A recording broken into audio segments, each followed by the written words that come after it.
আমাদের এই ত্রিপুরা রাজ্যের মানুষ একটা সময়েতে বিদ্যুৎ ব্যবস্থায় সারা দেশের মধ্যে অন্যতম যে এটা জনগণের জন্য সব দিক থেকে একটা সুন্দর ব্যবস্থাপনার একটা রাজ্য হিসাবে আমাদের রাজ্য পরিগণিত ছিল। নিজস্ব উৎপাদনে সারপ্লাস, তারপর শুধু সারপ্লাস না, যে আন্তর্জাতিক ক্ষেত্রে বাংলাদেশে খুব বেশি পরিমাণে না হলেও 100 ওয়াটের বেশি, 160 এই কি বলে মেগাওয়াটের বেশি বিদ্যুৎ বিক্রি এবং ন্যাশনাল গ্রিডে গোটা উত্তর পূর্বাঞ্চল শুধু না, ভারতবর্ষের অন্য প্রান্তেও এই ত্রিপুরা রাজ্য থেকে বিদ্যুৎ বিক্রি করার একটা গৌরব, এই জায়গায় ত্রিপুরার স্থান ছিল। তার সাথে বিদ্যুৎ পরিবহন এবং বিদ্যুতের যে মাসুল সেই ক্ষেত্রেতেও। কিন্তু গত 7.5 বছরে আমাদের রাজ্যে ডাবল ইঞ্জিন থেকে এখন ট্রিপল ইঞ্জিনের সরকার, প্রতিটি ক্ষেত্রে তারা নাকি মডেল রাজ্যটাকে অন্যান্য অনেক কিছুর সাথে বিদ্যুৎ উৎপাদন এবং বিদ্যুতের নানা ব্যবহারের একটা অন্যতম হাব হিসাবে পরিণত করে জনগণের মধ্যে তার ব্যবহারে তার কোনো ছাপ না থাকলেও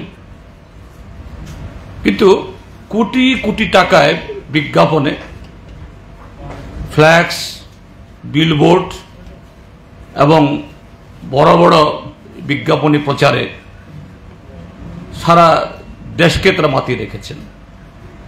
কিন্তু এই রাজ্যে প্রতিদিন আপনাদের এই প্রিন্ট মিডিয়া, ইলেকট্রনিক মিডিয়াতে খবর হয় যে একটু বৃষ্টি আসলে, সাধারণ একটু বাতাস বইলে সপ্তাহ, মাস, কোথাও কোথাও আরো বেশি সময় ধরে তার মেরামত হয় না, বিদ্যুৎ যায় না। তারপরে দিনে কতবার যে তার এই ফ্লাকচুয়েটিং হয়, ইন্টারাপশন হয়, এর সাথে হলো পাল্লা দিয়ে 6 মাস অন্তর অন্তরেই কেবল মাসুল বৃদ্ধি। এটা নিয়ে দেখেছি এই দপ্তরের ভারপ্রাপ্ত মাননীয় মন্ত্রী গতকাল একটা ম্যারাথন একটা এই সাংবাদিক সম্মেলন করেছেন এবং তিনি যে তার এই বিদ্যুৎ ব্যবস্থার যে বেসামাল অবস্থা, এটাকে সুন্দরভাবে উপস্থাপিত করার জন্য শুধুমাত্র তাদের যে এই বেহাল অবস্থা, এটা কি ঢাকা দেওয়া না, এখন নতুন পদক্ষেপ চলছে সারা দেশের সাথে এই ত্রিপুরা রাজ্যেও এই বিদ্যুৎ ব্যবস্থা সম্পূর্ণভাবে বেসরকারি হাতে তুলে দেওয়ার জন্য। তার একটা ধাপ হলো স্মার্ট মিটার লাগানো। এটা লাগাতে না লাগাতেই বিদ্যুতের যে বিল, যেখানে 200, 250, 500 টাকা উঠত, কারো কারো এই জায়গাতে 80,000, 90,000, লাখ, তার উপরেও এরকম বিল প্রায় প্রতিদিন রাজ্যের বিভিন্ন প্রান্তে এই ক্ষোভ বিক্ষোভ আশ্রয় পড়ছে এবং তার ভুক্তভোগী আপনাদের মধ্যেও কেউ কেউ গতকাল সেখানে দেখেছি। বিদ্যুৎ মন্ত্রী কোনো যে যুক্তি সহকারে কেন এই স্মার্ট মিটার লাগানো, কেন এই বিদ্যুতের এই বেহাল অবস্থা, এগুলো নিয়ে কোনো জবাব দিতে পারছেন না। গত 7.5 বছরে এই ত্রিপুরা রাজ্যের মধ্যে নিজস্ব ব্যবস্থায়, অর্থাৎ রাজ্য সরকার অধীনে দপ্তর বা নিগমের অধীনে 1 ইউনিট, 1 ওয়াট, মেগাওয়াট তো প্রশ্ন ওঠে না, 1 ওয়াট নতুন করে বিদ্যুৎ উৎপাদনের কোনো উদ্যোগ নেই। এখন সারা পৃথিবীতে সোলারের প্রমোশন হচ্ছে। এই সোলারে দু একটা জায়গাতে অল্প স্বল্প বিদ্যুৎ হয়, এগুলো নিয়েই তিনি প্রতিদিন গাল গল্প করছেন, দোল বাজাচ্ছেন।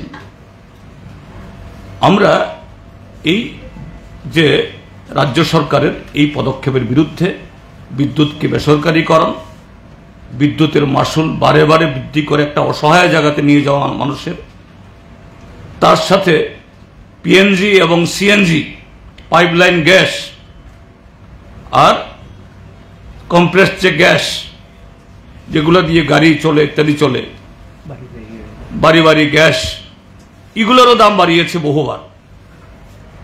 এবং গতকাল শুনেছি মাননীয় মন্ত্রী মহোদয় বলছেন এই মাসুল বৃদ্ধির কারণ যুক্তি দেখাচ্ছেন তিনি, আন্তর্জাতিক স্তরে গ্যাসের দাম বেড়েছে। আরে আন্তর্জাতিক স্তরে গ্যাসের দাম বাড়লেও কমলেও আমাদের ত্রিপুরা রাজ্যের সাথে সম্পর্ক কি? ত্রিপুরা রাজ্যের বাড়ি বাড়ি যে এই ত্রিপুরা ন্যাচারাল গ্যাস কর্পোরেশন লিমিটেডের মাধ্যমে পাইপলাইন গ্যাস হয়, আমাদের রুখিয়া থেকে, বড়মোড়া থেকে, খুবাল থেকে রাজ্যে এরকম বহু কোপ খনন করে আছে ওএনজিসি এবং অন্যান্য, এগুলো সবগুলো এখনো উত্তোলনই হয়নি। তা থেকেই কোনো ধরনের রিফাইন অর্থাৎ এক নয়া পয়সা খরচ না করে শুধু পাইপলাইন দিয়ে গেল আগরতলা শহরে এই গ্যাস সরবরাহ করছেন বাড়ি বাড়ি। এগুলোই সিএনজি স্টেশনে হচ্ছে। তার সাথে পালাটানাই হোক বা রুখিয়া বড়মোড়াতে আমার গ্যাস উৎপাদনে খরচ বৃদ্ধি হওয়ার কি যুক্তি? কোনো যুক্তি নেই। আর আন্তর্জাতিক স্তরেও এখন তো গ্যাসের দাম বাড়ছে না। ইউক্রেনের যুদ্ধের পর রাশিয়া এবং ইরান থেকে ভারত পেট্রোলিয়াম এবং গ্যাস দুটোই আমরা সস্তা দামে আমরা পাচ্ছি। উল্টো ভারত রোজগার করছে, এই রিফাইন করে ভারত থেকে অন্য দেশে আমরা পেট্রোল বিক্রি করছি। তো এই সমস্ত যুক্তির কোনো অর্থ নেই। কাজেই কেন আমরা এর বিরোধিতা করি? এখানে আমাদের প্রাক্তন বিদ্যুৎ মন্ত্রী আছেন, তিনি এ সম্পর্কে আরো ভালো ওয়াকিবহাল।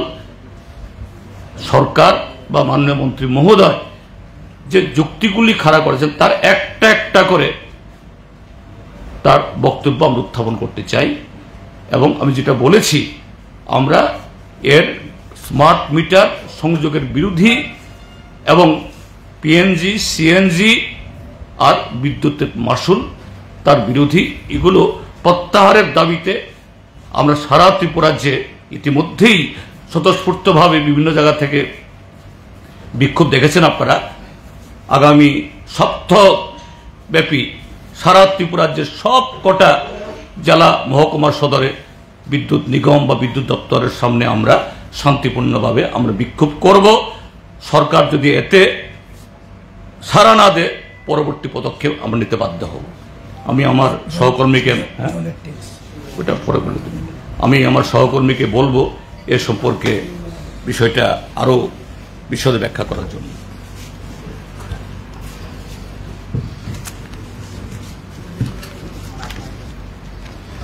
আমাদের পার্টির সেক্রেটারি তথা পলিট ব্যুরো মেম্বার বলেছে আপনাদের সামনে। আমি প্রথমেই যেটা বলবো, সম্ভবত তিনি প্রেস মিটটা করেছেন আমার ধারণা, আমি বলছি, কারণ একটা সিপিএমের ডাকে একটা বিক্ষোভ ছিল নিগমের সামনে এবং তখন কিছু বক্তব্য উপস্থাপিত করা হয়েছিল এবং সারা রাজ্যে মানুষের মধ্যে একটা আলোড়ন তৈরি হয়েছে এবং আন্দোলন চলছে। এটা জবাব দিয়েই করতে গিয়ে কালকে আমি শুনেছি, প্রেস মিটটা শোনার সুযোগ পরে আমি দেখে নিয়েছি। প্রথম যেটা তিনি বলেছেন গ্যাসের মূল্য বৃদ্ধি, হ্যাঁ মূল্য বৃদ্ধি হতে পারে, কিন্তু তার জন্য কি ট্যারিফে পিটিশন জমা দিতে হবে? এবং এটা নির্ভর করে একটা সংস্থার আয় ব্যয়ের উপর। তা আমাদের সময় যখন আমরা সরকারে ছিলাম প্রতি বছরই 3-4 বার গ্যাসের দাম বাড়ত, কিন্তু আমরা তো ট্যারিফ পিটিশন জমা দিইনি, শুধু একবার সামান্য কিছু বাড়িয়েছিলাম। কিন্তু আমি মনে করি না এখনো যে এই গ্যাসের মূল্য বৃদ্ধিকে কেন্দ্র করে এই বাড়ানোর দরকার আছে। সেটা আমি ব্যাখ্যা দেব। ডলার সম্পর্কে যিনি আমাদের পার্টি সেক্রেটারি বলেছেন, এটা নতুন না, ডলার তো পুরনো। তো ডলারের দাম বাড়ছে কমছে, এটাকে গ্রাহক কেন দায়ী? দায়ী তো হলো নরেন্দ্র মোদী সরকার। আমার ভারতবর্ষের টাকার দাম এখন নেই 86 টাকার, 87 টাকা, কোন সময় 89 টাকা পর্যন্ত উঠেছে $1 এগেইনস্টে। দায়ী তো ভারত সরকারের নীতি। এটা দায়ভাগ গ্রাহক বহন করবে কি? এবং এটা গ্রাহক উপরে চাপিয়ে দেবেন কেন? এটা তো ঠিক না। বিজ্ঞম নিগম তৈরি করে নিয়ে বলেছেন বেসরকারি, মোটেই না, আমরা করতে চাইনি। আর তিনি বলতে গিয়ে বলেছেন এটা নাকি ইউপিএ গভর্নমেন্টের জন্য। 2003 অটল বিহারী বাজপেয়ী প্রধানমন্ত্রী, তিনি বিদ্যুৎ বিল 2003 পেশ করেছেন। হইচই হয়, বামপন্থীরা চরম বিরোধিতা করে। তখন সন্তোষ মোহন দেবকে চেয়ারম্যান করে একটা কমিটি করে দিয়েছেন, এটা সম্ভবত সাবজেক্ট কমিটি বলতে পার্লামেন্টে, তাই তো? এবং এই কমিটির রিপোর্ট পাওয়ার পর গিয়ে 2003-এ, এবং এই বিজেপি কংগ্রেস দুই দলই সমর্থন করেছে বিলকে, বামপন্থীরা বিরোধিতা করেছে, মানে চরম বিরোধিতা করেছে, আইনটাকে পাশ করিয়ে দিলেন। তখন গিয়ে সরকারি দপ্তর যেগুলো ছিল তাদেরকে বাধ্য করলো যে তোমরা সরকারি দপ্তর রাখতে পারবে না, কোম্পানিতে পরিণত করতে হবে। আমরা রাজি হইনি। অনেক, আমার মনে হয় ভারতবর্ষ মধ্যে অনেক পিছিয়ে আমরা, প্রায় সর্বশেষই বলা যায়। আমরা এটাকে বাধ্য হয়েছি 2005-এর 1 জানুয়ারি থেকে আমরা এটাকে কোম্পানিতে পরিণত করেছি। তিনি বলেছেন বেসরকারি, নো, এটা 100% সরকারি শেয়ার হোল্ডার, অ্যাসেট প্রপার্টি গভর্নমেন্টের। এটা একটা শেয়ারও সরকারের, মানে বেসরকারিতে দেওয়া হয়নি। কাজেই যে বক্তব্য, এ বক্তব্য সঠিক না। দ্বিতীয় যেটা বলেছেন যে তারা 18 মানে 2017-18 অর্থ বর্ষ পর তারা সরকারে এসছেন, 21 সাল পর্যন্ত তারা বাড়াননি। দরকার ছিল না তো। বামফ্রন্ট সরকার এমন একটা নিগম তৈরি করে দিয়ে গেছেন যেটা লাভজনক ছিল, আয় ব্যয় প্রায় একটা ভালো জায়গায় ছিল, একটা ফান্ড ছিল। বলতে দ্বিধা নেই, 300 কোটি টাকার উপরে জমাকৃত টাকা ছিল। আমার মনে হয় 2018 পরের থেকে 21 পর্যন্ত এগুলি মোটামুটি যা করার শেষ করে নিয়েছেন বোধ সম্ভবত, আর কি সেটা তারাই বলতে পারবেন। তারপরে গিয়ে তারা বলেছেন যে তারা 22-23 এবং 23-24-এ গিয়ে দাম বাড়িয়েছেন। প্রশ্নটা হলো, দাম বাড়ানোর সম্পর্কে কথায় কথায় বলছেন বামফ্রন্ট সরকারের সময় 116%। আমি জানার জন্য আপনাদেরকে বলছি, আগেও বলেছি, যে বিদ্যুৎ সরকার যখন বিদ্যুৎ ব্যবস্থা চালনা করতেন 2005-এর আগে, যখন কোম্পানি হয়নি, তখন তো মানুষ বিদ্যুতের দামই দিতেন না। 10 টাকা, 15 টাকা, 20 টাকা, এটা কোনো মিটার টিটার এগুলি তেমন কোনো বাল্লাই ছিল না। ওই কেউ 15, 20, 25 টাকা দিতেন। সরকার যখন বলল কোম্পানি হওয়ার পর এটা না লাভ না লোকসানে যেতে হবে, তখন গিয়ে এই মিটার ব্যবস্থা, মিটার চালু করা, তারপরে গিয়ে বিলিং করা, টাকা তোলা, এই সমস্ত শুরু হলো। এবং শুরু হওয়ার পর গিয়ে তখন বলেছে যে 116% বিদ্যুৎ দাম বাড়ে, এবং কতগুলি প্রেসের রেট, আরে কি কাণ্ড, যার কোনো দামই নেই। এখন এখানে যদি এটা 1 টাকা দাম ধরে তাহলে কত পার্সেন্ট বাড়লো, 2 টাকার দাম ধরলে কত বাড়লো, এবং 2.5 টাকা, 3 টাকা, 4 টাকা। এবং এটা গড় ছিল গিয়ে বামফ্রন্টের সর্বশেষ গড়ের কথা আমি বলছি, 2018 মার্চ পর্যন্ত 3 টাকা 99 পয়সা এখনো আছে রেকর্ড। এটা অবশ্য কালকে তিনি অস্বীকার করেনি, আমি দেখেছি, খুব কেয়ারফুলি অ্যাভয়েড করে গেছেন, এই নিয়ে কিছু বলেননি। এখন কত গড়? এখন তো গড় আমার যা মনে হয়, আমি হিসাব করে যা দেখেছি, প্রায় 60 টাকা 92। আমি জানি না এই যে পার্সেন্টেজ যেটা বলছে, সে পার্সেন্টেজটা আমি রেগুলেটরি কমিশন হিসেবে ভিত্তিতে বলছি। রেগুলেটরি কমিশন যে পাস অর্ডার দিয়েছে, এটা দেখে যেটা দেখলাম প্রায় 60 টাকা 92 পর্যন্ত, এই 77 পয়সা যুক্ত করে সর্বশেষ যেটা বাড়িয়েছেন এটা যুক্ত করে গিয়ে অ্যাভারেজ হয়ে যায় প্রায় 60 টাকা 92 কাছাকাছি। কত পার্সেন্ট বাড়ছে সেটা আপনারা ঠিক করুন, এখন এটা তারাই বলতে পারবে। দেন এখানে গিয়ে যেটা সানরি, যেটা এরিয়ার ঠিক আছে।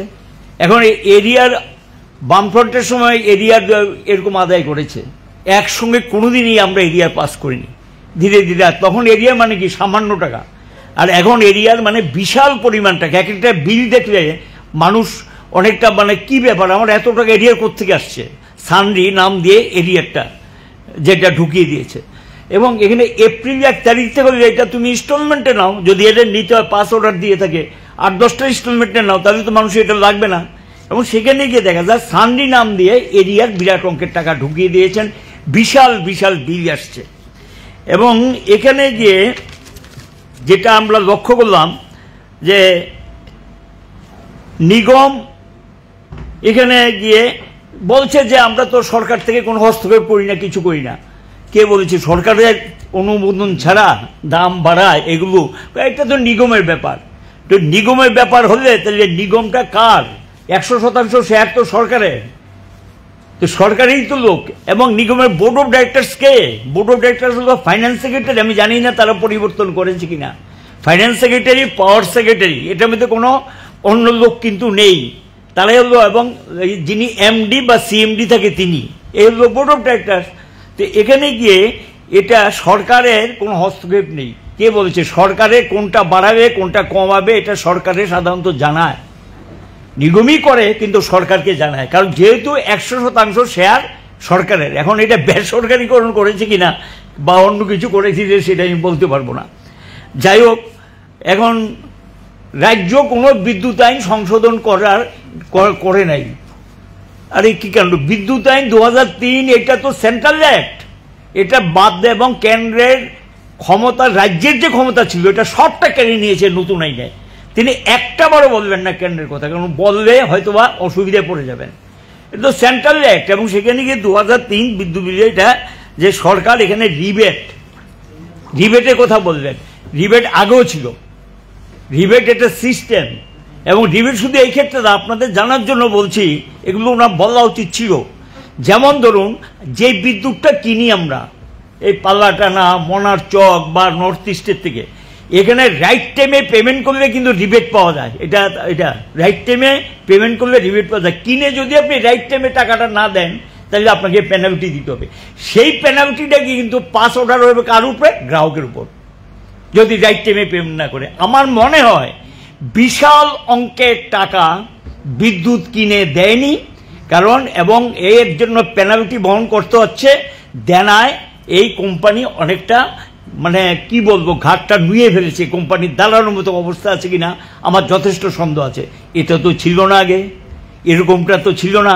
এবং ব্যালেন্স শিট পজিশন ভালো ছিল। একবার গভর্নমেন্টকে ডিভিডেন্ড দিয়েছি আমরা, লভ্যাংশ। আরেকবার তো ইনকাম ট্যাক্স এসে থাবা দিয়ে টাকা নিয়ে গেছেন যে তোমরা লভ্যাংশ টাকা দিলে না কেন। পরে আমরা মামলা করেছি, এটা গভর্নমেন্টের অ্যাসেট প্রপার্টি, এখন কোম্পানিতে পরিণত হয়েছে।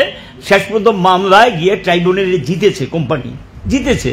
তো এই ছিল কোম্পানির অবস্থা। এবং এখানে গিয়ে গুগল পেমেন্ট করলে রিবেট পাবেন। গুগল পেমেন্ট করতে তো নিষেধ করে না কেউ, গুগল পেমেন্ট করুক। আমরা তো কোনোদিন প্রযুক্তির বিরোধিতা করছি না, এটা আলাদা কিছু না। কিন্তু 10 টাকা রিবেট, এতে 10 টাকা কম পাবে, ঠিক আছে। এই 10 টাকাই শেষ কথা, এটা তিনি বোঝানোর চেষ্টা করছেন। এবং ফুয়েল পারচেজ কস্ট অ্যাডজাস্ট করা, এটা নির্ভর করে সরকারের ইচ্ছা অনিচ্ছার উপর, কোম্পানির ইচ্ছা অনিচ্ছার উপরে অ্যাডজাস্ট করা, যেটা সিস্টেম। ট্রান্সমিশন ট্যারিফ বেড়েছে বলেছে। হ্যাঁ, ট্রান্সমিশন ট্যারিফ সামান্য কিছু বাড়তে পারে, কিন্তু উল্টো দিক থেকে একটা প্রশ্ন করছি আমি। এগুলি নিশ্চয়ই জানেন, আপনাদেরও জানার দরকার, কারণ জনসমক্ষে তুলে ধরা উচিত। এই যে পাল্লাটানার থেকে যে বঙ্গাইগাঁও লাইনটা, আমরাই ত্রিপুরা প্রথম লড়াই করেছিলাম যে এখানে যে এটা পাওয়ার গ্রিড না, এটা পাওয়ার গ্রিড থাকবে, কিন্তু এটা শেয়ার নর্থ ইস্টের 7টা স্টেটকে দিতে হবে। লড়াই করে আমরা নর্থ ইস্টের 7টা স্টেট ঢুকেছি। মুখ্য ভূমিকা ছিল তখন ত্রিপুরা। এবং এখান থেকে জানেন কি না আপনারা, একটা বিরাট টাকা লাভ আসে। আমার যা মনে পড়ে, খুব পুরনো কথা তো সব মনে নেই, এবং বৎসরে 2.5 কোটি 3 কোটি টাকার মতো অনেকটা বিনা পুঁজিতে ব্যবসা পদ্ধতিটা, এই শেয়ারটা নেওয়াতে এই প্রফিটটা আসে। এটা কিন্তু ব্যালেন্স শিটে ঢুকে নিগমে, এতে এই সাবসিডিটা কিন্তু গ্রাহক পায়। এই লভ্যাংশটা যখন ঢুকে গ্রাহক পায়, বিদ্যুতের দামটা কমে। এবং এই ব্যবস্থাপনা ছিল। কাজে এখন ট্রান্সমিশন ট্যারিফ যেটা বেড়েছে, সঙ্গে তো ট্রান্সমিশন ট্যারিফ আবার কিছু আদায়ও হয়। এবং ট্রান্সমিশন ট্যারিফ ধরেই কিন্তু এই যে বিদ্যুতের দামটা নির্ধারণ হয়েছে, গ্রাহক যেটা দিচ্ছে এটা কিন্তু ইনক্লুডিং ট্রান্সমিশন ট্যারিফ। গ্রাহক যে টাকাটা দিচ্ছে এটা যুক্ত করে কিন্তু এই ট্যারিফটা দিচ্ছেন। এখন রেগুলেটরি কমিশন সুপ্রিম পাওয়ার, রেগুলেটরি কমিশন সুপ্রিম পাওয়ার আমিও বলছি, কিন্তু রেগুলেটরি কমিশনের কাছে ব্যালেন্স শিটটা সাবমিট করে কে, দাবিটা সাবমিট করে কে? নিগম ব্যালেন্স শিট এবং তার দাবিটা সাবমিট করে, এবং দাবি সাবমিট করার পরে না তারপর তারা এটা বিচার বিশ্লেষণ করে ঠিক করে। এখন সেই দাবিটা করবে না করবে এটা কিন্তু নিগমের ইচ্ছা অনিচ্ছার উপর নির্ভর করে, এটা ম্যান্ডেটরি না। ব্যালেন্স শিট জমা দেওয়া বাধ্যতামূলক, কিন্তু ট্যারিফ বাড়ানোর যেটা এটা নির্ভর করে দাবির উপর, তাদের লিখিতভাবে দাবি পেশ করতে হবে। এবং বলতে গিয়ে এটাও বলছেন যে এই তো কিছুদিন আগে ট্যারিফ বৃদ্ধির কোনো পিটিশন নেই, 2 জন মাত্র পিটিশনার বলেছেন। একজন বোধহয় আমার মনে হয় নাম বললেননি, জিতেন চৌধুরী। তিনি জিতেন চৌধুরী আইডেন্টিটি কি? তিনি একজন মানে কি এই রাজ্যের একজন বিরোধী দলের নেতা, এ রাজ্যের একটা পার্টির সেক্রেটারি, এবং রাজ্যের মধ্যে একটা অন্যতম বৃহত্তম দল তো বলা যায়, বৃহত্তম মানে এখন গভর্নমেন্ট বাদ দিলে সেকেন্ড লার্জেস্ট পার্টি আমি যদি বলি, রেজিস্ট্রেশনের কোশ্চেনে বলছি আমি, সেখানে দাঁড়িয়ে অন বিহাফ অফ পাবলিক উনি কিন্তু পিটিশনটা দাখিল করেছে। এবং বলে মাত্র 2 জন, তো 2 জন কে? জিতেন চৌধুরী আইডেন্টিটিটা কি? নামটা বলিনি যদিও, আমি যেটা বুঝতে, আরেকজন জানি কে আমি ঠিক বলতে পারবো না। এবং সেখানে হিয়ারিং হয়েছে, একটাই হিয়ারিংয়ের যুক্তির কাছে মাথা নুয়ে বাড়াতে পারেনি, পিছিয়ে গেছেন। পরে অবশ্য কোনো প্রেশার টেশার ছিল কিনা এটা তারা বলতে পারবে, এটা তো আমার পক্ষে বলা সম্ভব না। পরে দামটা 2য় দফায় আবার বাড়িয়ে দিয়েছেন, এটা করেছেন। এবং এখানে মন্ত্রীর বাড়িতে অফিসে বলছেন, আরে মন্ত্রীর বাড়ি অফিস, এই বিল তো সরকার দেয়, এই বিল তো মন্ত্রীর বাড়ি, আমরাও তো মিনিস্টার ছিলাম, আমরা তো বিদ্যুতের বিল দিই নাই, সমস্ত খরচ এটা সরকারি বহন করে মন্ত্রী থাকাকালীন। এটা বারবার ঘুরিয়ে ফিরিয়ে বলছেন মন্ত্রীর বাড়ি, মন্ত্রীর বাড়ি। তো মন্ত্রীর বাড়িতে গিয়ে তো যা খরচ এটা সরকার দিচ্ছে, এটা তো তাদের জনগণের উপর গিয়ে পড়ছে এটা। এবং নিগমের কর্মচারীদের বাড়িতে বসিয়েছেন, এবং বসান, আপত্তি কী আছে? এটা তিনি গ্রাহক হিসেবে টাকা পেমেন্ট করবেন। এবং এই জায়গাগুলিতে গিয়ে বলতে গিয়ে বলছে যে ডে এহেড মার্কেট। এখন যেটা আগামী দিন আসছে, আমি যেটা বলবো, এই যে কেন বলতে পারেন যে কেন আমরা এটা বিরোধিতা করছি, এবং আমাদের বক্তব্য হলো এটা আমি এখনো বলছি বা আমরা বলছি বাড়ানোর দরকার নেই। কেন আমি বলছি? কারণ ওনার ট্যারিফ পিটিশনে স্বীকার করে নিয়েছে 16টা শহর আছে ত্রিপুরা রাজ্যে, এই 16টা শহরে, এটা আমার বক্তব্য না কিন্তু নিগমের বক্তব্য আমি বলছি, নিগম যে ট্যারিফ পিটিশন করেছে সেখানে দেখেছে 16টা শহরে 60% নিচে বিল হয়, তাহলে 40% বিলই হয় না, টাকা আদায় হয় না। আর রুরাল এরিয়া, গ্রামীণ এলাকার সম্পর্কে 50% অনেক নিচে, বুঝতে পারছেন? তাহলে আমি যদি 100% বিলিং না করতেও পারি, 80% বিলিং করা যায়, 80% বিলিং করলে কিন্তু এটা প্রফিটেবল অর্গানাইজেশন হয়ে যায়।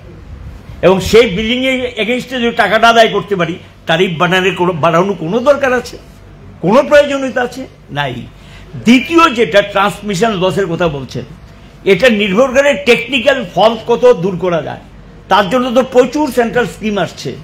আমাদের সময় ওয়ার্ল্ড ব্যাংকের প্রজেক্ট এখনও কাজ শেষ করতে পারি, এটা শেষ করার কথা 2019-এ, এখনও কাজ শেষ করছে, যদিও কিছু কিছু উদ্বোধন করছে এখনও, এটা ওয়ার্ল্ড ব্যাংকের প্রজেক্ট। সেখানে গিয়ে এটা করতে পারে, করে না কেন? করলেই তো এখানে কমে যায়, ট্রান্সমিশন লসটা কমে যায়, এবং গ্রাহকের উপর কোনোটা পাস করার কোনো দরকার নেই। এই যে নিগমটা যে প্রফিটে এসছে, এই কাজগুলো করেই কিন্তু জায়গাতে। এবং তিনি যখন বিরোধী দলের নেতা ছিলেন, এই বিধানসভায় দাঁড়িয়ে তিনি যেই যুক্তিগুলি দেখিয়েছেন, এগুলি কিন্তু আমি বলেছি, যা যা বলেছেন এই ব্যবস্থা নিন, তাহলে তো আর বাড়ানোর দরকার নেই। তিনি প্রতিটা, ওনার বক্তব্য কিন্তু একটাও আমার বক্তব্য না। এবং আমি সেই দিন যেগুলো বলেছি, উনি বিরোধী দলের নেতার সময় কিন্তু থাকার সময় এই প্রশ্নগুলো তুলেছে। আমরা কিন্তু যুক্তি দিয়ে শুনেছি, অফিসারদের দেখেছি, কিছু করণীয় থাকলে করো, ইমপ্রুভ করেছে। এবং এখানে ইঞ্জিনিয়াররাই তো এটাকে একটা ভালো জায়গাতে নিয়ে গেছে। কাজেই এই যে দাম বাড়ানোর যৌক্তিকতা নেই বলে এই কারণে আমরা মনে করি, এবং এটা প্রত্যাহার করা উচিত বলে মনে করি। এখন আমি যেটা বলবো যে মূল বিষয় যেটা, যে কেন এই যে এই মিটার, স্মার্ট মিটার সম্পর্কে আমাদের বক্তব্যটা পরিষ্কার। মিটার থাকতে হবে, মিটার বিরুদ্ধে আমরা না। প্রযুক্তি উন্নত হোক, এটার বিরুদ্ধে না, উন্নত প্রযুক্তি আমরা চাই। কিন্তু উন্নত প্রযুক্তি যদি কমার্শিয়াল আউটলুকে হয়, বাণিজ্যিক দৃষ্টিভঙ্গিতে জনগণের স্বার্থকে বিসর্জন দিয়ে, এই জায়গাটা আমাদের কিন্তু আপত্তি আছে। তাহলে কি হবে? পকেট কাটা হবে, মানুষের সর্বনাশ হবে। এবং এই প্রযুক্তি কাজে লাগে এবং স্মার্ট মিটার সম্পর্কে বক্তব্য যে বিষয়গুলি এসছে, এবং আমরা যখন সরকারে ছিলাম স্মার্ট মিটারের প্রস্তাব যখন ওয়ার্ল্ড ব্যাংকের থেকে আসে, ওয়ার্ল্ড ব্যাংকের তাদের সঙ্গে আমার সরাসরি কথা হয়েছিল এবং ওয়ার্ল্ড ব্যাংকের অফিসারে প্রশ্ন করা হয়েছিল যে ওয়ার্ল্ডের তো অনেক জায়গায় স্মার্ট মিটার ইউজ করেছে, আপনাদের এক্সপিরিয়েন্স কি? একজন অফিসার বলেছিল কিছু অবজেকশন আছে, কিছু কিছু বিষয় সম্পর্কে প্রশ্ন উঠছে, এইটুকু বলেছিল। আজকের কথা নয়, এটা 2016 সালের কথা বলছি, প্রথম যখন ওয়ার্ল্ড ব্যাংক আমাদেরকে প্রজেক্টটা দেওয়ার জন্য আসে। তো এটা কিন্তু ওয়ার্ল্ড ব্যাংকের প্রজেক্ট এবং সেই অনুযায়ী কিন্তু চান্স নিয়ে নিয়েছে কেন্দ্রীয় সরকার। এখন এই যে ওয়ার্ল্ড ব্যাংকের স্মার্ট মিটারগুলো তৈরি হচ্ছে, এটা বর্ডারটা কার এবং এটা কে দেখছে? ব্যাকগ্রাউন্ডে প্লেয়ার হলো টাটা এবং আদানি। টোটাল মিটারের সংখ্যা কত? তখন ছিল 26 কোটি, এখন এটা তারাই বলছে গ্রাহক বেড়েছে, স্বাভাবিক এটা 27 কোটির উপরে হবে। তাহলে এটা থ্রুআউট দি কান্ট্রি, আমি না কমিয়ে বলছি, আমি সংখ্যা অনেক বেশি হবে। আমি গভর্নমেন্ট রিপোর্টটা বলছি, আমার রিপোর্ট না, কিন্তু সরকারি রিপোর্টের ভিত্তিতে আমি বলছি। এখন এটা 27 কোটির উপরে হবে। তাহলে এই মিটারগুলোর দাম কত হবে?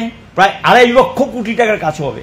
এবং এই দাম নিয়েও বিতর্ক আছে। অ্যাকচুয়ালি দামটা 7 থেকে 8 হাজার। ভবিষ্যৎ দিন এটা কোথায় গিয়ে দাঁড়াবে কেউ বলতে পারবে না। কিন্তু এই স্মার্ট মিটার সম্পর্কে ফার্স্ট কোয়েশ্চেন হলো, যদি এটার কোনো টেকনিক্যাল ফল্ট ধরা পড়ে বা খারাপ হয়, কে রিপ্লেস করবে? আগে তো যেটা রিপ্লেস করতো নিগম, কিন্তু এখন নতুন অর্ডারে কে রিপ্লেস করবে? নাই, কিচ্ছু নাই। তাহলে এটা গ্রাহককে বহন করতে হবে। গ্রাহকের পক্ষে একটা গরিব গ্রাহক অ্যাট এ টাইম যদি মিটারটা খারাপ হয়, আরেকটা মিটার কিনতে পারবে 7 থেকে 8 হাজার টাকা দিয়ে, সেই মিটারটা কিনতে পারবে গ্রাহকের, গরিব গ্রাহকের উপর সম্ভব? এটা পরিষ্কার হওয়া উচিত স্মার্ট মিটার লাগানো আগে। দ্বিতীয় যেটা, এই স্মার্ট মিটারের মধ্যে যেটা লক্ষণীয়, যে এই যে এখন ধরুন সাবসিডি কোথায় বিলে লেখা থাকে, যেটা বামফ্রন্ট সরকার সময় চালু করেছে 40 কোটি টাকা, এখন গিয়ে নতুন এটা যখন আসবে সাবসিডি এরপরে ডিবিটি সিস্টেম হয়ে যাবে, ডাইরেক্ট ব্যাংকের মাধ্যমে ট্রান্সফার। ওই যে ইয়ের মতো আপনাদের সিলিন্ডার বলেছিল যে কোনো চিন্তা নেই, ভালো টাকা আসবে, আপনারা এটা মেনে নিন। মেনে নিয়েছে পাবলিক। এখন তো ভালো করেই জানেন কি আসছে কি পাচ্ছে, সাধারণ ভালো করেই জানে, এটা গ্যাসের মতো অবস্থা। এখানে গিয়ে সাবসিডির টাকাটা ওই সিস্টেমে গিয়ে স্মার্ট মিটারের মাধ্যমে এই রিডিংটা নিয়ে তারা এটাকে ওইখানে ওই সিস্টেমে যাবে। এটা হলো তাদের ফিউচার প্ল্যানিং। আমরা আশঙ্কাগুলো এই কারণেই করছি। এবং এখানে গিয়ে যেটা রিভাম্প ডিস্ট্রিবিউশন সেক্টর স্কিম যেটা চালু, পুনর্গঠিত বিতরণ ক্ষেত্র, এখানে গিয়ে লাভজনক এলাকাগুলো বেছে নেবে। এটা কিন্তু সবচেয়ে কী হবে জানেন, এই যে টোটাল ইন্ডিয়ার সমস্ত স্মার্ট মিটারের যে ডেটাটা, এটা সেন্ট্রালি গিয়ে একটা বেসরকারি সংস্থার হাতে যাবে। সেই বেসরকারি সংস্থা যখন কন্ট্রোল করবে, সে দিল্লিতে বসে দেখবে কোন জায়গাটা লাভজনক। ধরুন আগরতলা শহরটা লাভজনক, এখানে ঘনবসতি এবং কমার্শিয়াল বেশি, সে এখানে এসে বলবে আমি এই জায়গার সাপ্লাইটা নিয়ে নিলাম। কিন্তু সে গন্ডা ছড়া যাবে না। সে যাবে কি করব, সাবরুম, লংটাইভেলি যাবে না, হয়তো ধর্মনগরটা রাজি হতে পারে, মেইন সিটিটা, আর নট রুরাল এরিয়া। এবং এই জায়গাগুলো বাছাই করে নেওয়ার জন্য বেসরকারি কোম্পানিগুলো ডিস্ট্রিবিউশন সেক্টরে ঢুকবে। কি পদ্ধতিতে? নতুন অর্ডারে বলে দিয়েছে, 2023-এর অর্ডারে বলে দিয়েছে যে এখন তাকে নতুন কোনো সেট আপ লাগবে না। সরকারি যে সেট আপ, ধরুন ত্রিপুরার যে যদি আগরতলা সে বিক্রি করতে আসে, আগরতলার যে সেট আপটা আছে কার? এটা নিগমের। এই সেট আপটা ব্যবহার করে সে বিক্রি করতে পারবে। তাহলে কি, টাকাটা হলো জনগণের টাকা তৈরি সম্পদ, এটা লাভ করবে কে? টাটা আদানিরা। তারা ব্যবসা করবে, এখানে এসে এটা করবে। কিন্তু তারা কি গ্রামের দায়িত্ব নেবে? তারা কৃষকের দায়িত্ব নেবে? কোথাও কিন্তু সেই দায়িত্ব নেবে না। তাহলে কি হবে? দেশের একটা বিরাট অংশে মানুষ ভবিষ্যৎ দিনে বিদ্যুৎ পাওয়া থেকে বঞ্চিত হতে পারে। কারণ ডিস্ট্রিবিউশন কোম্পানিগুলো বেসরকারিকরণ করার পরও আমি যতটুকু জানি এখনও 70% সরকারি হাতে। যখন ডিস্ট্রিবিউশন কোম্পানিটা লস হয়ে যাবে, এটা দেউলিয়া ঘোষিত হবে, অটোমেটিক্যালি তখন প্রাইভেট প্লেয়ার ঢুকে যাবে।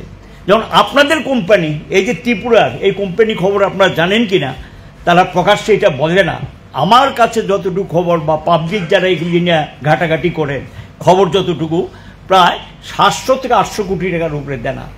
এই দেনা যদি চলতে থাকে, কোম্পানি একটে আছে, বেশি দিন যদি কোনো একটা কোম্পানি লসে রান করে এটা দেউলিয়া হয়ে যায়, এবং কখন কি হবে এটা বলা যায় না। এবং এটা হলো বেসরকারিকরণ করার একটা স্টেপ। কোম্পানিটা যদি দেউলিয়া হয়ে যায়, জেনারেলি তখন বেসরকারিকরণ করার একটা স্টেপ, তখন গিয়ে কোম্পানিটা বিক্রি করে দেবে। বিক্রি করে যেমন 5টা ডিভিশন অটোমেটিক্যালি দেখেছেন ফ্র্যাঞ্চাইজির নামে তুলে দিয়েছে, ফ্র্যাঞ্চাইজির নামে। শেষ পর্যন্ত কৈলাসহরটা তো পালিয়ে গেছে। এবং এখানে জানেন কি না, যা খবর 100 কোটি টাকার উপর নিগম থেকে বিদ্যুৎ নিয়েছে, এই টাকা পরিশোধ করে নাই, কিন্তু পাবলিক থেকে টাকাটা তুলে নিয়েছে। মামলা হয়েছে, ব্যবস্থা নেওয়া হয়েছে, কি টার্মস অ্যান্ড কন্ডিশনে 5টা ডিভিশন দেওয়া হয়েছে, কেন এর এগেনস্টে ওয়ারেন্ট হবে না, কেন ব্যবস্থা নেওয়া হবে না, কেন টাকা দেওয়ার ব্যবস্থা নেওয়া হবে না। আমি আপনাদের জানার জন্য বলছি, পাঞ্জাব বিদ্যুৎ নিয়েছিল আমাদের নিগম থেকে, টাকা দেয়নি। আমরা হাইকোর্টে মামলা করে 1.5 কোটি টাকার জন্য মামলা করেছি, মামলা করে সুদ সহ টাকা আদায় করে নিয়ে এসেছি। আমি পুরনো কথা বলছি, এটা সিস্টেমটাই, অ্যাক্টের মধ্যে প্রভিশন আছে এটা। কিন্তু তাহলে এখানে কেন কি ব্যবস্থা নিয়েছে পাবলিক তো জানে না, এবং বাকিগুলো কিন্তু একই অবস্থা হবে, এবং বিরাট অঙ্কের টাকা সেখানে এগুলো হচ্ছে। এটা এই কারণে তো কোম্পানি লস, এই কারণেই তো দাম বাড়াতে হয়, দাম বাড়ানোর প্রশ্নটা আসে। এবং এই পরিস্থিতির মধ্যে আরও যেটা করবে যে এই ডেটাগুলি সেখানে তারা নিয়ে এখন ইন্টারনেট টোটাল, এটা কিন্তু একটা নেট সিস্টেমে, কালকে এটা মিনিস্টারও বলেছে, আমিও স্বীকার করি, একটা ইন্টারনেট সিস্টেমে টোটাল সিস্টেমটা চলে আসবে। কিন্তু এই যে সিস্টেমটা এটা মধ্যে আসবে, কোথাও যদি ব্রেকডাউন করে তাহলে কি দাঁড়াবে অবস্থাটা? এই ব্রেকডাউনটা তুলতে কি সময় নেবে? এটাও তো ঠিক। আবার নেটের মধ্যে আরেকটা যেটা সাইবার, আপনারা টের পাচ্ছেন তো, ব্যাংকে হয় না এখন প্রচুর পরিমাণ সাইবারের ঘটনা ঘটছে। হ্যাঁ, সাইবার ক্রাইম যেটা আর কি, সাইবার ক্রাইম, এবং সাইবার ক্রাইমের ঘটনা তো ঘটতে পারে নেট সিস্টেমের মধ্যে। এই বিষয়গুলি আরেকটু মানুষকে পরিষ্কার হওয়া উচিত, আরেকটু জানা উচিত। আমরা এই বিষয়গুলি বললে কি আমরা কি মানে প্রযুক্তির বিরোধিতা করছি? মোটেই না। এবং এই কারণে আমরা এগুলি নিয়ে সন্দেহ প্রকাশ করছি। এবং এখানে গিয়ে যেটা আপনার এই আরও যেটা আমাদের পার্টি সেক্রেটারি বলেছে, আপনারা জানেন কি না 500 মেগাওয়াটের মতো বিদ্যুৎ এই ত্রিপুরা নিগমের ছিল। এটা নর্থ ইস্টের সমস্ত বিদ্যুৎ কেন্দ্রের শেয়ার আমরা পাই, আমরা আদায় করেছি, তখন লড়াই করে করে করে করে আদায় করে নিয়েছি। কেন? আমি যদি এখান থেকে কম দামে এনে বিক্রি করতে পারি, অ্যাক্সেসটা ত্রিপুরার যে মানুষকে দিয়ে যে অ্যাক্সেস, এটা তো প্রিজার্ভ করা যায় না, বিদ্যুৎ কি প্রিজার্ভ করা যায়? অ্যাক্সেসটা বিক্রি করতে হবে। এখান থেকে যে প্রফিটটা আসবে, এই যে নিগমটা লাভে পড়েছে, এটা কিন্তু মূলত অ্যাক্সেস পাওয়ার বিক্রি করে ক্রস সাবসিডি হয়েছে। এখন সেখানে গিয়ে এই যে 500 মেগাওয়াটটা ছিল, এখন কত মেগাওয়াটে দাঁড়িয়েছে এটা বললো। দ্বিতীয়, তিনি গ্যাসের কথা যেটা বলছেন, গ্যাসের প্রবলেম যদি বরমুড়া বন্ধ, মুখ থুবড়ে পড়েছে, আমি যতদূর জানি এটা গ্যাস দিয়ে হতো, নিজস্ব বিদ্যুৎ কেন্দ্র। কিন্তু রুখিয়া 60 মেগাওয়াট আসতো আমাদের নিজস্ব বিদ্যুৎ কেন্দ্র, মাত্র 20 আসছে। তো গ্যাস কোথায়? আর মাত্র অনলি রুখিয়াতে 20 মেগাওয়াট, আর ওটা তো ডুম্বুর তো জল, পাগাটানো তো এটা সেন্ট্রাল প্রজেক্ট, এখান থেকে তো প্রফিট আসে। আরেকটু জানার জন্য বলছি, অনেক লড়াই করে দেয় না শেয়ার। আমরা বলেছিলাম যে আমাদেরকে 10% শেয়ার দাও পাগাটানার। এই 10% শেয়ার যদি আমরা পেতাম, তাহলে গিয়ে গ্রাহককে ফ্রি বিদ্যুৎও দেওয়া সম্ভব হতো। এটা প্রফিটেবল অর্গানাইজেশন। এখান থেকে 0.5 একটা শেয়ার আছে আমাদের, 0.5 লড়াই করে ঢুকেছিলাম আমরা, যাতে বোর্ড অফ ডাইরেক্টরসে ঢুকা যায়। এবং এই যে পাল্লাটানা, এই 0.5 শেয়ারের বিনিময়ে কিন্তু টাকা আসতো, প্রফিটে টাকা আসতো প্রত্যেক বছর। প্রফিটে এখনো পায়, নিগম পায় কিন্তু প্রফিটে টাকা। আমি জানি না এখন তো এগুলো প্রকাশ্যে বলবো না, আমরা তখন কিন্তু বলেছি যে এখান থেকে আমরা পাই। এগুলো তো আসছে বাংলাদেশের থেকে বিক্রি করে, প্রতি মাসে 8 থেকে 10 কোটি টাকা নেট প্রফিট আসতো।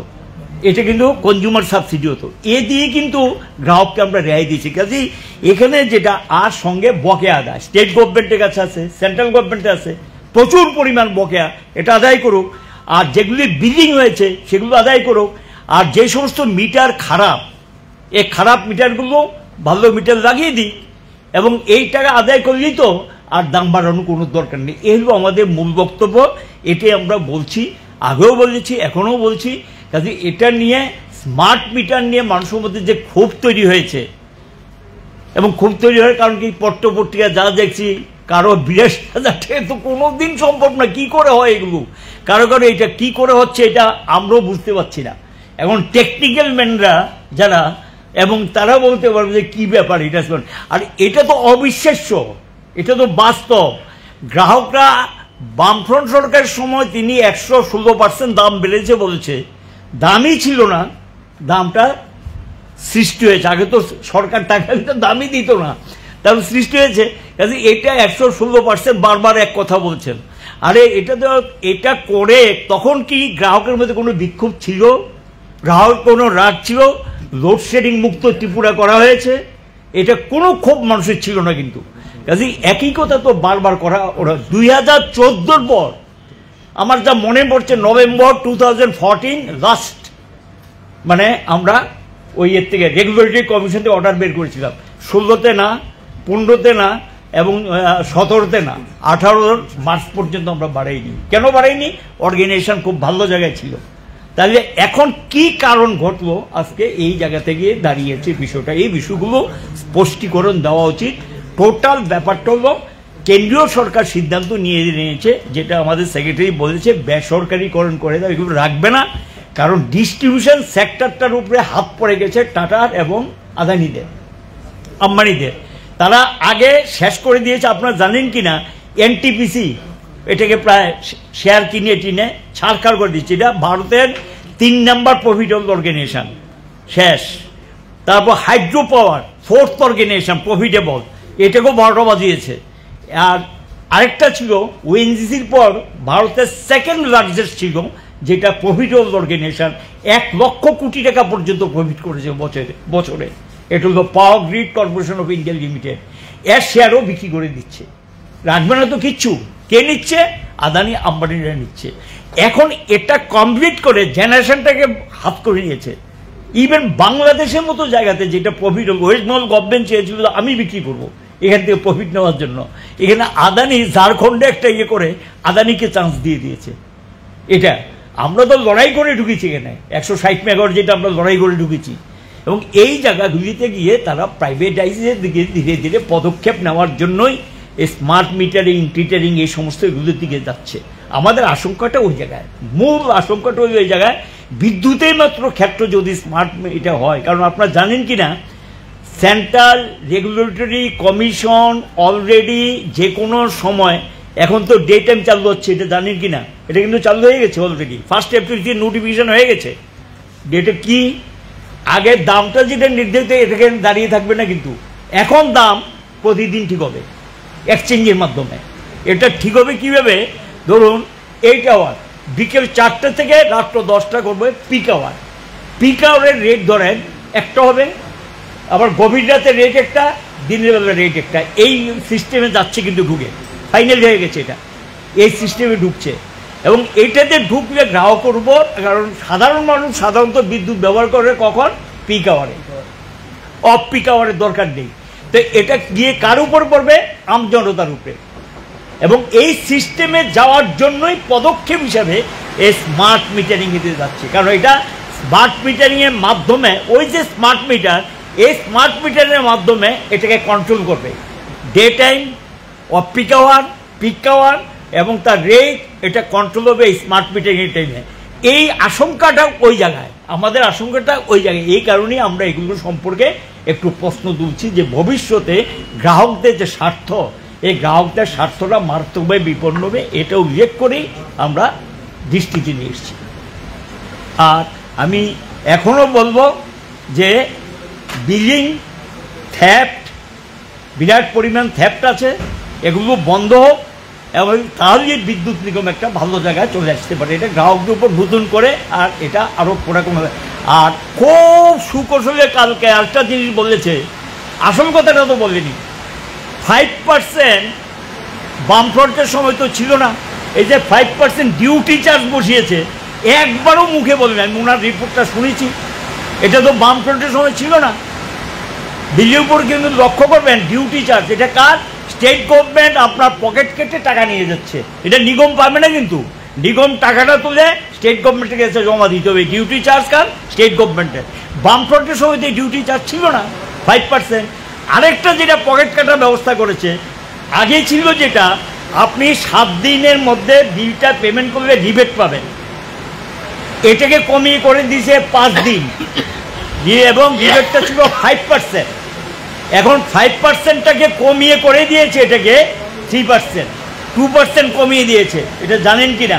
এবং আলটিমেটলি কি এখানে দিয়ে রিবেটের চান্সটা পাবেন না, উল্টো পেনাল্টি দিতে হবে। আপনি কিন্তু রিবেটের চান্স, কালকে বলেছে, ঘুরিয়ে ঘুরিয়ে বলছে রিবেট রিবেট রিবেট, কিন্তু রিবেটের চান্স তো নিতে পারবে না, উল্টো আপনাকে পেনাল্টি দিতে হবে। এলো আমার দিক থেকে যেটা বললাম, আমি ব্যাখ্যা দিলাম। আরেকটা বিষয় আমি ফ্ল্যাগ করতে চাইছি, আমাদের এই যে আজকের বিকশিত ভারতের যারা অনুসারী, এই সরকার কিভাবে জনগণের উপরে শুধু রান্নার গ্যাস বা বিদ্যুৎ তার মাসুল বাড়িয়ে, দাম বাড়িয়ে না, পানীয় জলের উপর, জলই জীবন, সেখানেও কিভাবে জনগণের উপর ট্যাক্স চাপাচ্ছে। 18 সালের আগে যেখানে আমাদের জলের যে পার ইউনিটের ছিল 30 টাকা, মাঝখানে 10 টাকা বাড়িয়ে করিয়েছে 40 টাকা।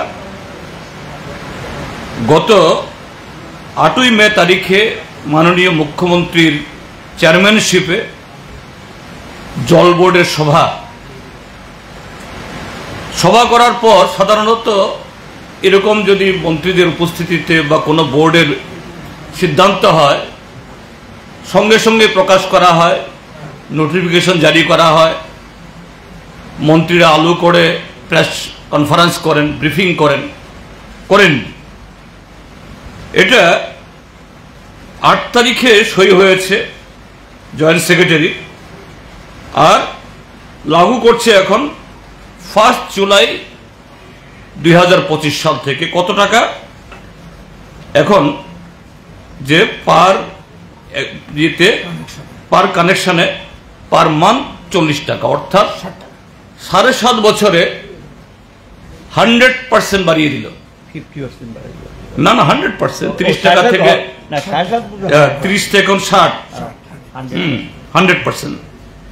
তারপর charge for the regularisation of existing unauthorised connection, যদি কেউ এরকম আনঅথরাইজড দিয়ে থাকে, এটা রেগুলার করতে গেলে পরে, এটা ছিল আগে 1000 টাকা, এটা করেছে 1500 টাকা, এটাও 50% বাড়িয়ে দিল।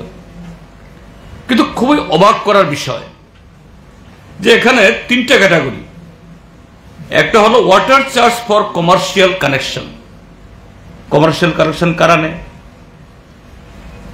যাদের ফ্যাক্টরি আছে, আইসক্রিম ফ্যাক্টরি বা আরো এরকম অনেক মিষ্টির দোকান বা এরকম থাকতে পারে, যাদের জলের প্রয়োজন, তাদের বেলায় 300 টাকা পার মান্থ, এখনো 300 টাকা, 1% বাড়ানো হয়নি। অর্থাৎ সরকার যাদের পয়সা আছে, মুনাফা করতে পারে, অর্জন করতে পারে, তাদের বেলায় একেবারে দরাস। কিন্তু সাধারণ মানুষ, জল তো সবাইকে ইউজ করতে হয়। এইভাবেই আমাদের রাজ্যের সরকার জনগণের উপরে প্রতিটি ক্ষেত্রে ট্যাক্স বসাচ্ছে। তাদের আয় তো বাড়ছেই না, উল্টো নানাভাবে তাদের পকেট কাটার এই ব্যবস্থাগুলি করছে। আমরা এই যে সরকারের এই নীতির বিরুদ্ধে, আমি আগেই বলেছি, আমরা ঠিক করেছি, বিশেষ করে এই বিদ্যুতের মাসুল বৃদ্ধি এবং স্মার্ট মিটার লাগানোর যে সিদ্ধান্ত, তার প্রত্যাহারের দাবিতে রাজ্যের সব জেলা, মহকুমা এবং এমনকি অন্যান্য জায়গাতেও যেখানে বিদ্যুৎ নিগমের বা বিদ্যুৎ দপ্তর অফিস আছে, সেখানে আমরা প্রথম ধাপে বিক্ষোভ প্রদর্শন করব। এরপরে যদি সরকারের টনক না নড়ে, এরপরও সরকার জবরদস্তি করে কোনো যুক্তি ছাড়া এইভাবে এদের সিদ্ধান্ত চাপিয়ে দিতে চায়, আমরা পরবর্তী পদক্ষেপ নেব এবং এটা খুবই সুখের কথা। আমরা দেখেছি অন্যান্য রাজনৈতিক দল তারাও তাদের মতো করে প্রতিবাদে এগিয়ে এসেছেন। আমি আশা করব আমরা রাজ্যের সমস্ত অংশের মানুষ এবং বিজেপির বিরুদ্ধেও এই সিদ্ধান্তের যে প্রতিবাদ আছে এটা নিয়ে ক্ষুব্ধ, এটা পরিষ্কার। সাধারণত সরকারের এই জাতীয় সিদ্ধান্তের বিরুদ্ধে যদি জনমনে ক্ষোভ তৈরি হয়, সরকারি অফিস থেকেই মন্ত্রীরা প্রেস কনফারেন্স করেন। কিন্তু আশ্চর্যের বিষয়, বিদ্যুতের ব্যাপার কালকে প্রেস কনফারেন্স করছেন বিদ্যুৎ মন্ত্রী বিজেপির পার্টি অফিস থেকে। অর্থাৎ বিজেপির লোকদেরকে বুঝে দেওয়া, ভাই তোমরা চুপ থাকো। বিজেপি আরো দুজন সাথীকে নিয়ে করা মানে হলো বিজেপির লোক তোমরা এই ব্যাপারে কোনো মুখ খুলবে না। কাজে খুব কায়দা করে মাননীয় বিদ্যুৎ মন্ত্রী যে বিদ্যুৎ নিগমের অফিস বা মহাকরণ থেকে বা তার অফিস থেকে তার এই যে ম্যারাথন এই না করে তিনি পার্টি অফিস থেকে করছেন। অর্থাৎ বিজেপির লোকজন তোমরা ক্ষুব্ধ হইও না, তোমরাও যদি এইভাবে মুখ খোলো তাহলে তো আমাদের সরকারের কাজকর্ম করা এবং যেভাবে এ রাজ্যের মানুষকে ঠকানোর যে একটা একটা করে তারা ব্যবস্থা করছে এটা করা যাবে না। কাজী আমি আহ্বান জানাবো ভারতীয় জনতা পার্টি সমর্থক যারা, তারা বিজেপির সমর্থক বলে তাদের বাড়িতে কিন্তু বিদ্যুতের বিল কম যাবে না, তাদের বাড়িতেও যাচ্ছে 70-80 লাখ টাকার বিল, এরাও রেহাই পাবে না। তারাও প্রতিবাদ করুন, রাস্তায় নামুন। Thank you.